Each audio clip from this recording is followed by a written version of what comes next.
Mr. Mohd Fahmi Aliman.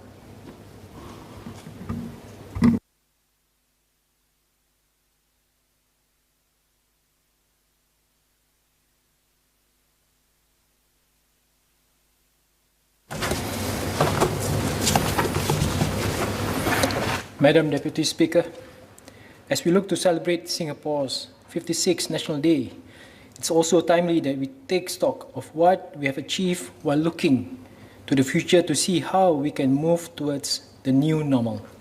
COVID-19 has been a trying period for all of us, and we are now faced the challenging task of understanding how our world and our society has been changed. Many has felt the tangible repercussions of this period, be it via the loss of income or the many changes that we have had to make to keep ourselves and our loved ones safe. But COVID-19 has also brought about many intangible changes. Many of us must deal with new and challenging circumstances that cause pandemic fatigue, and mental health is on the decline for many. However, as mentioned by Minister Wong, quote, "For Singapore, we can take heart that we are in a much better position to deal with the pandemic now than at the start," unquote. I applaud targeted support measures to help our businesses and individuals most impacted by the tightened restrictions.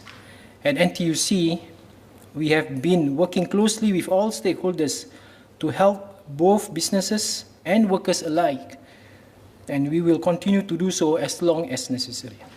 With this in mind, it is even more important than before to work towards creating a community where no one is left behind, and we lend a helping hand to those who are particularly disadvantaged now, such as our lower wage brothers and sisters in the workforce, as well as our migrant workers.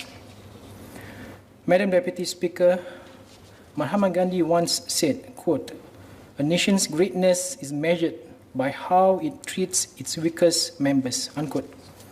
While we have been affected by this pandemic, a particular group of workers who we must continue to support is our lower wage workers.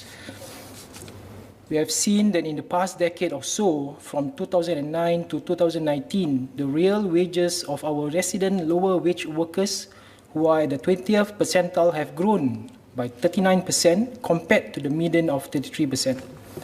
This is no small feat, and there's no doubt aided by our policies as the Progressive Wage Model or PWM to uplift these workers and the efforts of our tripartite partners. Last month, the tripartite cluster for cleaners announced their review of the cleaning PWM, and earlier this month, the tripartite cluster for lift and escalator also released the recommendation for our lift and escalator maintenance workers. These reviews take reference from the objective of the tripartite work group on lower wage workers, or TWG-LWW, to ensure that the wage growth in the PWN sectors can continue to outpace median wage growth.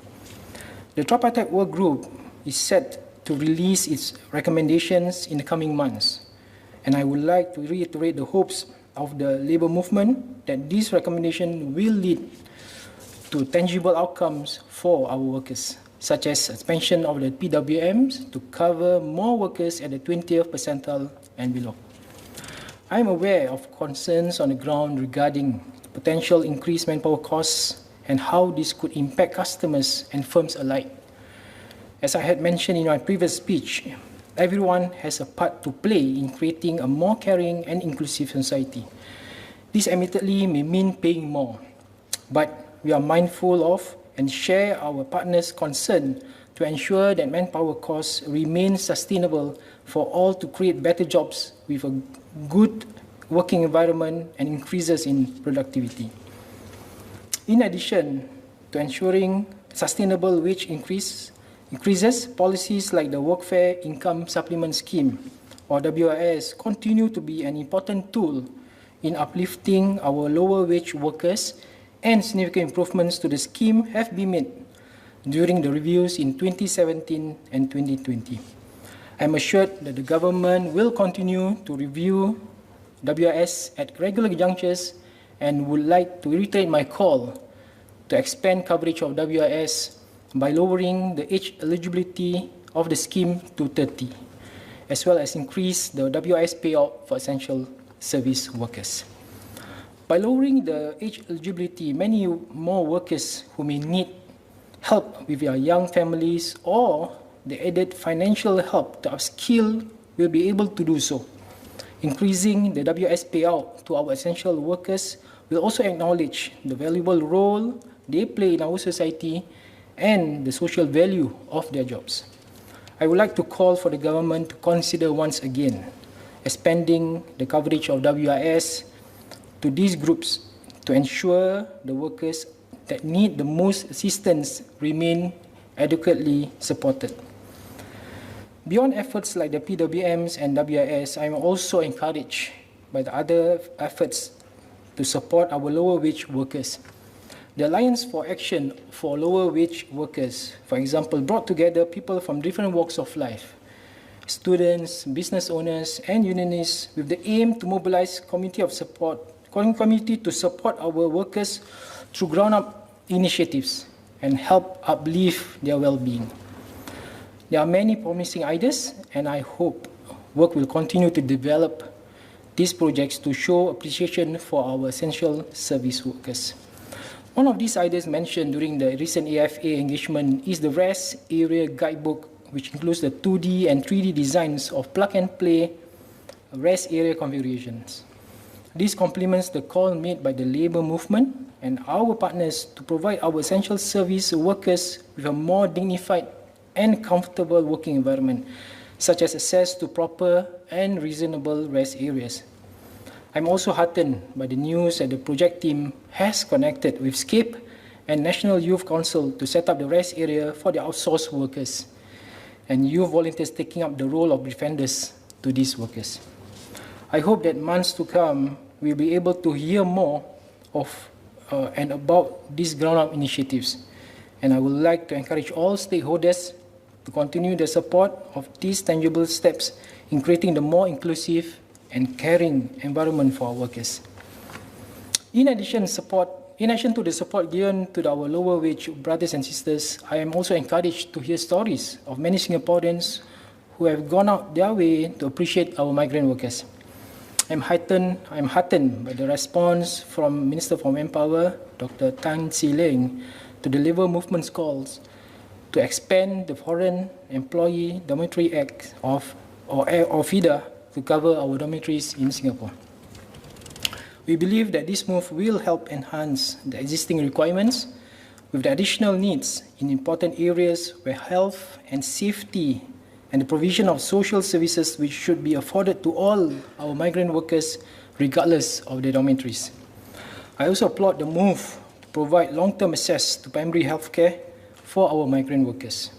The outbreak in the foreign workers' dormitories has highlighted how early and efficient access to medical care is imperative, not just for the workers or employers, but also for public health. This effort, coupled with the ongoing discussion to extend electronic payments of salaries to more workers, can help better protect the migrant workers who have come to Singapore to earn an honest living. Madam Deputy Speaker, in Malay, please. Kesimpulannya, sedang kami mengambil langkah-langkah sebagai sebuah negara ke arah cara hidup baru terhadap keperluan mendesak untuk kami menyokong kumpulan pekerja yang terdedah pada masa-masa yang sukar ini. Sebagai sebuah masyarakat, kita harus melakukan lebih banyak lagi untuk menghargai pekerja perkhidmatan penting kami yang bergaji rendah dan pekerja asing, kerana mereka lah yang terus bekerja keras semasa pandemik ini untuk memastikan bahawa Singapura terus berkembang. Kami harus memberi mereka lebih daripada sekadar kata-kata terima kasih, dan kita harus bekerja untuk mencapai cara yang ketara untuk meningkatkan gaji, kebajikan dan prospek kerja mereka. Saya ingin mengambil kesempatan ini untuk memuji beberapa usaha untuk menyokong pekerja bergaji rendah kami, seperti Perikatan untuk Tindakan Pekerja Bergaji Rendah, yang telah membangunkan idea-idea seperti buku panduan kawasan lihat yang merangkumi reka bentuk kawasan lihat yang boleh diletakkan di beberapa kawasan dengan mudah. Seterusnya, saya juga ingin mengambil kesempatan ini untuk mengulangi harapan penggerak buruh bahawa cadangan yang akan datang oleh kumpulan kerja tripartite mengenai pekerja gaji rendah akan membawa hasil yang ketara untuk pekerja kami, seperti pengembangan PWM untuk menampung lebih ramai pekerja. Selain itu, saya juga mengasa pemerintah mempertimbangkan untuk memperluaskan skim WIS dengan menurunkan kelayakan umur skim itu kepada umur 30 tahun serta meningkatkan bayaran WIS untuk pekerja perkhidmatan penting supaya lebih ramai mendapat manfaat daripada skim ini. In conclusion, I would like to thank the government for the targeted support measures that have been put in place to help the businesses and individuals most impacted by the pandemic. These have and will continue to help Singaporeans as we navigate this new normal.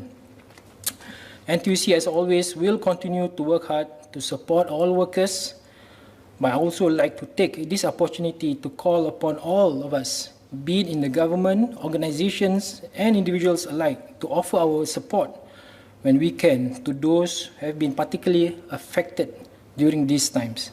With that, I support the ministerial statement. Thank you.